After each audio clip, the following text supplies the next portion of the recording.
हम सबके जीवन का एक मकसद है और उस मकसद को खोज लेना हमारा सबसे पहला मकसद है। चलो डोरेमोन के लास्ट एपिसोड को थोड़ा डिटेल में देखते हैं। डोरेमोन के गए हुए अब काफी समय बीत चुका था। नोबिता और उसके सारे दोस्त अब बड़े हो चुके थे।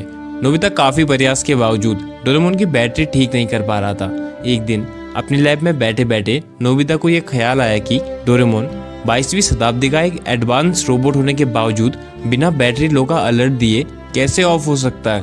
वो अचानक कैसे बंद पड़ गया। जब मैं रूम से बाहर निकला था तब तो वो बिल्कुल ठीक था। हास, मैं कुछ ज़्यादा ही सोच रहा हूँ। शायद 2 दिनों से लगातार बिना सोए काम करने की वजह से मेरा दिमाग थक चुका है। मुझे आराम कर लेना चाहिए। नोबिता रेस्ट के लिए चले जाता है, लेकिन कहीं नोबिता का अंदाजा सही तो नहीं था, क्योंकि उस दिन कुछ तो अजीब हुआ था। इसके बाद सालों पहले का वो सीन दिखाया जाता है। डोरेमोन की बैटरी खत्म होने से आधा 1 घंटे पहले एक अनजान व्यक्ति डोरेमोन से मिलने आया था। वो व्यक्ति और डोरेमोन चर्चा कर रहे थे। वो व्यक्ति डोरेमोन को बताता है कि हर एक रोबोट को कुछ समय बाद बैटरी बदलवानी पड़ती है और तुम्हारी बैटरी जल्द ही खत्म होने वाली है। तुम्हारे कानों के पीछे वाले हिस्से में सोलर टेक्नोलॉजी थी। अगर तुम्हारे कान होते तो उसकी मदद से तुम्हारी बैटरी ऑटोमेटिकली चार्ज हो जाती, लेकिन वो तो चूहे बहुत पहले ही काट चुके हैं। अब तुम 2 चीज कर सकते हो, या तो तुम मेरे साथ फ्यूचर में चलो और बैटरी बदलवा लो, या कुछ महीने का इंतजार करो ताकि खुद तुम्हारी बैटरी पूरी तरह खत्म हो जाए। लेकिन डोरेमोन, तुम्हारे कान नहीं है, इसलिए बैटरी बदलते ही तुम पूरी तरह रिसेट हो जाओगे और नोबिता और बाकी सबके साथ बनाई सारी यादें भूल जाओगे। डोरेमोन की आंखों में आंसू आ जाते हैं, क्योंकि अब कोई रास्ता नहीं था। वो जल्द ही नोबिता से अलग होने वाला था और उसको पूरी तरह भूलने वाला था। डोरेमोन डिसाइड करता है कि वो बैटरी को खुद से खत्म होने देगा ताकि उसको कुछ महीनों का समय मिल जाए और आखिरी कुछ समय वो नोबिता के साथ खुशी से बिता सके।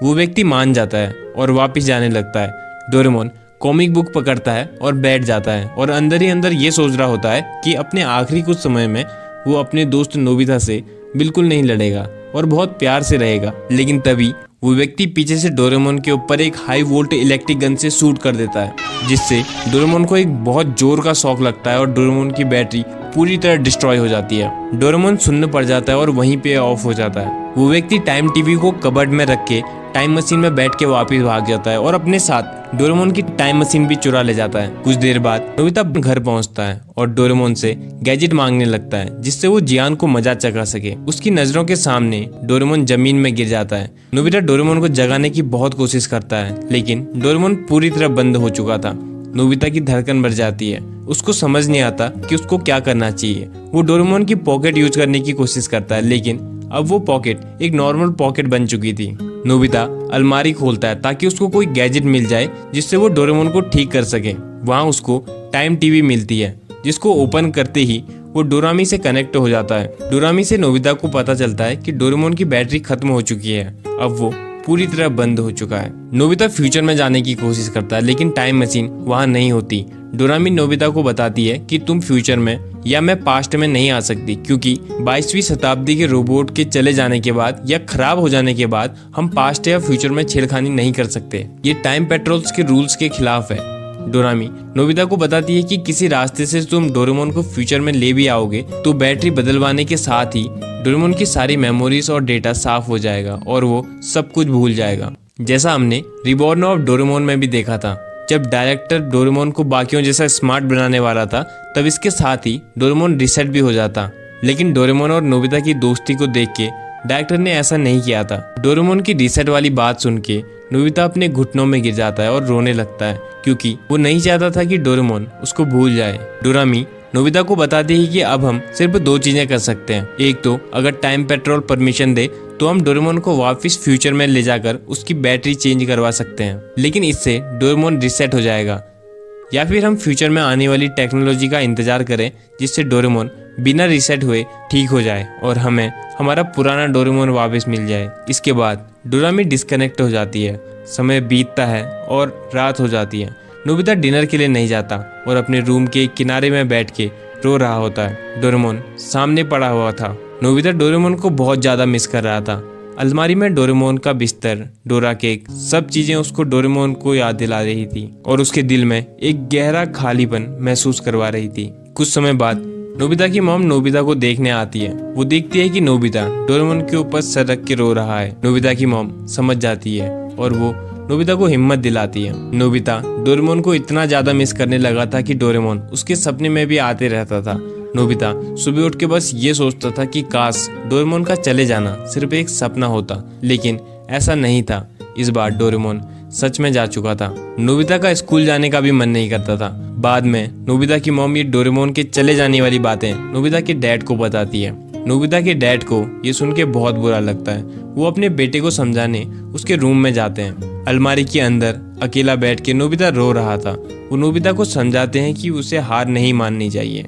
रोके, डोरेमोन वापिस नहीं आएगा, तुमको इस बात को एक्सेप्ट करना पड़ेगा और जितना जल्दी हो सके ये उतना अच्छा रहेगा, और यही डोरेमोन भी तुमसे चाहता होगा। नोबिता को ये बातें समझ आती हैं। वो मन ही मन सोचता है कि डोरेमोन कभी नहीं चाहेगा कि मैं कमजोर रहूं। नोबिता उठता है और अपने रूम की विंडो के पास जाके बैठता है। रात काफी हो चुकी थी, सब सो चुके थे, लेकिन नोबिता अभी भी विंडो से बाहर आसमान में तारे देख रहा था। अपनी आंखों में आंसू लिए नोबिता डोरेमोन को याद कर रहा था। तारों को देखते हुए उसने फुसफुसाते हुए कहा, काश मैं तुमसे आखिरी बार मिल पाता डोरेमोन। अचानक आसमान में एक तारा चमक उठा। नोबिता को ऐसा लगा जैसे आसमान उसके सवालों का जवाब दे रहा हो। उस टूटते हुए चमकते तारे को देख के नोबिता ने विश मांगी कि डोरेमोन मैं तुमको आखिरी बार मिलना चाहता हूँ, भले ही सिर्फ एक पल के लिए। वो टूटा हुआ चमकता तारा नोबिता की घर की ओर तेजी से बढ़ता है और उसकी खिड़की से अंदर घुस जाता है। वो इतना तेज चमकता है कि नोबिता को कुछ दिखाई नहीं देता, और जैसे ही चमक कम होती है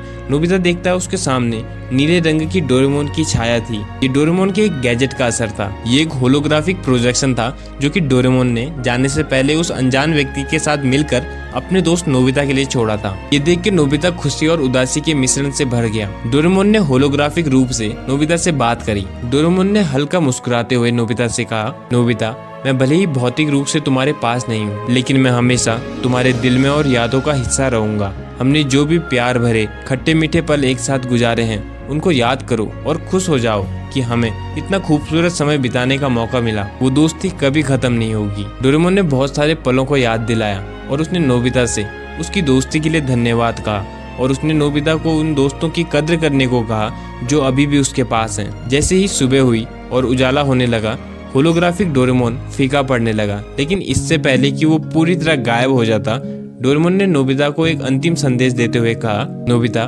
बहुत लंबे समय तक दुखी मत होना। इस दुख में अपने भविष्य को खराब मत करना। तुम्हारे अंदर बेहतर भविष्य बनाने की शक्ति है।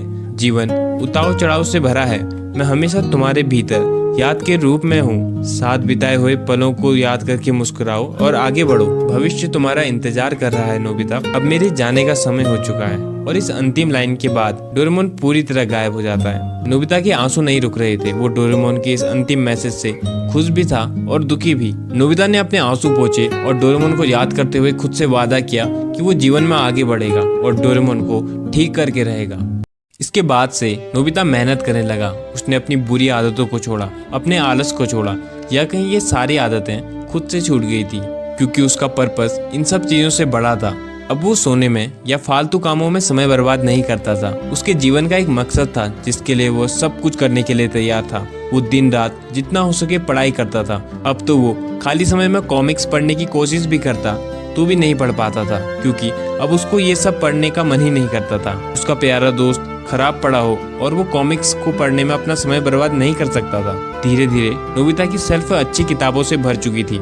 शिजुका और बाकी सब नोबिता को देख के चौंक गए थे, क्योंकि अब वो काफी समझदार होने लगा था। धीरे धीरे उसके मार्क्स अच्छे आने लग गए थे। नोबिता खुश रहता था, सबसे अच्छे से बात करता था, प्यार से रहता था, लेकिन फालतू और बेकार की चीजों में समय बर्बाद नहीं करता था। नोबिता ने अपने आगे की पढ़ाई के लिए रोबोटिक इंजीनियरिंग की ब्रांच को सिलेक्ट किया। जब वो यूनिवर्सिटी में पहुंचा तो उसने वहां टॉप कर दिया था। उसने सबसे होशियार बच्चे डेकिसुगी को भी पिछाड़ दिया था। इसके बावजूद उसको ज्यादा मार्क्स लाने का कोई भी घमंड नहीं था, ना ही उसको डेकिसुगी से मतलब था। अपने मार्क्स देख के जब नोबिता शांति से घर जा रहा था तब शिजुका नोबिता से घूमने जाने के लिए पूछती है, लेकिन नोबिता ने कोई एटीट्यूड नहीं दिखाया। उसने शांति और प्यार से बोला, मुझे काम है शिजुका, फिर कभी चलेंगे। नोबिता एकदम शांत, समझदार और बहुत मेहनती हो चुका था। वो सिर्फ नॉलेज के लिए पढ़ाई करता था, नॉलेज जिससे वो डोरेमोन को ठीक कर सके। वो शांत रहता था और यूनिवर्सिटी तक उसने कभी शिजुका को इम्प्रेस करने की कोशिश भी नहीं की। उसका तो बस एक मकसद था, अपने दोस्त डोरेमोन को वापस से ठीक कर देना। काफी साल बीत चुके थे। नोबिता की पढ़ाई भी पूरी हो चुकी थी। अब तक नोबिता को रोबोटिक्स का ठीक ठाक नॉलेज हो गया था। अब वो डोरेमोन को ओपन करके उसके ऊपर काम करना शुरू कर देता है। नोबिता ने डोरेमोन को अपने रूम की ऊपर वाली छत में छुपाया था ताकि कोई छेड़खानी ना करे। लेकिन नोबिता के लिए भी डोरेमोन के मैकेनिज्म को समझना बहुत मुश्किल हो रहा था, क्योंकि उसके सामने कोई नॉर्मल रोबोट नहीं था, बल्कि 22वीं शताब्दी का एक एडवांस रोबोट था। नोबिता अपनी मेहनत के कारण काफी हद तक डोरेमोन के मैकेनिज्म को समझ चुका था, लेकिन अभी भी बहुत सी ऐसी चीजें थी जो उसकी समझ से बाहर थी। नोबिता को समझ नहीं आ रहा था कि वो डोरेमोन को कैसे ठीक करे। वो हार नहीं मान सकता था, क्योंकि अब वो हार मानने वालों में से नहीं था। एक दिन जब नोबिता बाहर से घर वापस आता है तो वो देखता है कि एक लेटर उसके घर के मेल बॉक्स में पड़ा है। नोबिता उस लेटर को देखता है। उसमें नोबिता का नाम लिखा था और वो खास नोबिता के लिए भेजा गया था। वो एक लिफाफा था जिसमें काफी धूल थी। ऐसा लग रहा था जैसे वो काफी सालों पुराना हो, लेकिन उस लिफाफे को भेजने वाला अज्ञात था। उसका कोई अता पता नहीं था। उस लिफाफे के किनारे पे सिग्नेचर के रूप में सिर्फ एक शब्द लिखा था, डी। नोबिता को लगता है होलोग्राम की तरह ही ये भी डोरेमोन ने उसके लिए भेजा होगा। नोबिता जल्दबाजी में लिफाफा खोलता है और लिफाफे को देख के पूरी तरह चौंक जाता है। और इसके साथ ही ये पार्ट खत्म।